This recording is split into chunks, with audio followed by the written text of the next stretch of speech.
Hey, good morning. It's Saturday, October 30th. Thanks so much for being here today. And thank you for those who prayed for me yesterday. As you can see, I'm no longer in front of the St. Johns River. I'm up here in the mountains of North Carolina. Again, staying with precious friends who are making this journey of mine while I'm homeless to be a real joy. Yesterday, we talked about the heart and the importance of the heart. Well, this morning, I want to zero in a little more about that, but coming at it from the angle of what is the greatest need of our hearts? What is our greatest need? You won't find a particular line in Scripture that says, here is your greatest need. What you will find is directions, commands, the loving purpose of God telling us what to do. And if God is the God that He says He is, if He is the God of love and compassion, who cares for us, who tenderly cares for us, who gave His life for us, then what He directs us to do is the greatest need that we have. Obviously, the greatest need is to be saved by Him and brought into eternal relationship with Him.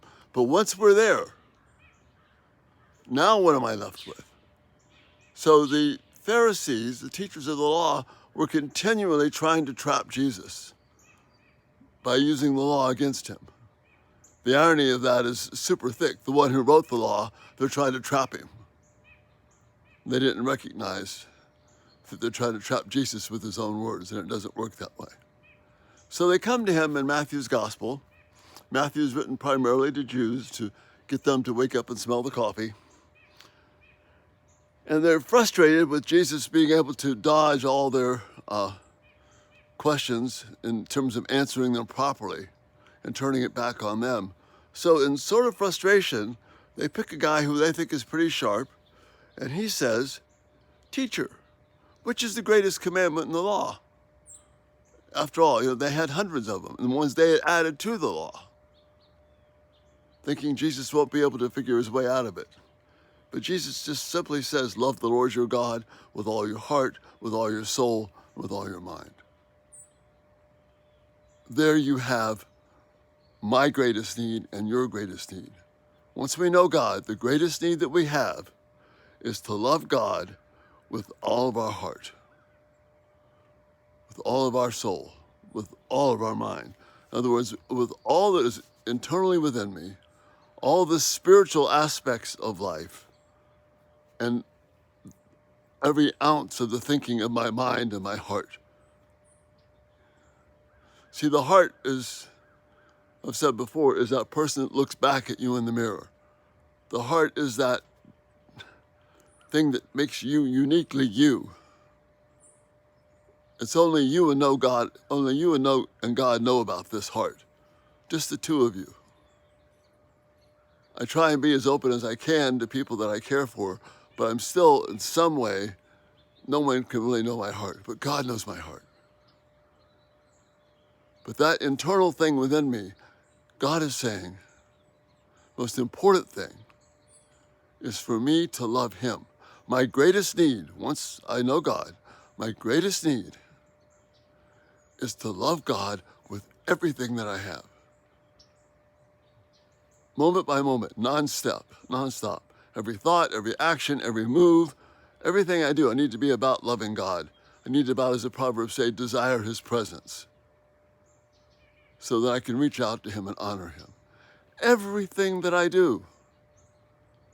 And we kind of get the idea, well, not everything. Certain things I need to keep for me, certainly not about sex. Certainly not about when I'm angry at someone. Certainly not when I'm kind of daydreaming and fantasizing about where I'd like to be instead of the mess I'm in right now. Yes, in every one of those areas, the greatest need that we have is to love God with all of our heart, with all of our soul, all of our deep spiritual stuff, and every thought that we have. That's not meant to be vague. That's meant to be specific. Are we in the habit of praying particular prayers? Lord, bless this. Help me to see if this is what you want me to do. Is this going to bring honor to your name? Will this help me show love to you more? Or will this help me show love to me more? Do I want my children to be quiet because I'm tired of the frustration? Or do I want to love God enough to understand what's going on inside them and give everything I have to understand what's troubling their hearts? Our greatest need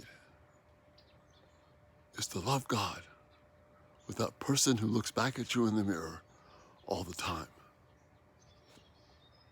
If we can do that, and no one will do it perfectly, don't misunderstand, no one will do it perfectly. But if we pursue that, then we have a centering to life that cannot be found anywhere else. We can have a focus to life. The world may not approve, but living for the approval of the world, for men, for people close to you, living for their approval, you and all, I know that's a black hole. That sucks us in. And we're never satisfied. But if we live for God, if every fiber of our being, of our emotional stuff, is given over to pursuing the love of God, that's our greatest need. And we'll talk more about this tonight, Lord willing. But this greatest need, don't let anybody else tell you what your need is. Your need is to give yourself over in love to God with everything that you are. And that's the only way life's ever going to make sense. And that's the thought for the day. Again, thanks for your prayers. Thank you for the opportunity that we have to talk and converse. I love your feedback, comments. Please keep doing that. If you haven't subscribed, please consider going over to Everyday Talk 24/7 on the YouTube channel. Subscribe and then hit the post notifications. These videos will come right to you. Check us out at everydaytalk247.com. There's resources there, opportunity to support what I'm doing there. Thank you so much for being here. May the Lord give you a great Saturday. And Lord willing, we'll talk to you tonight. Bye-bye.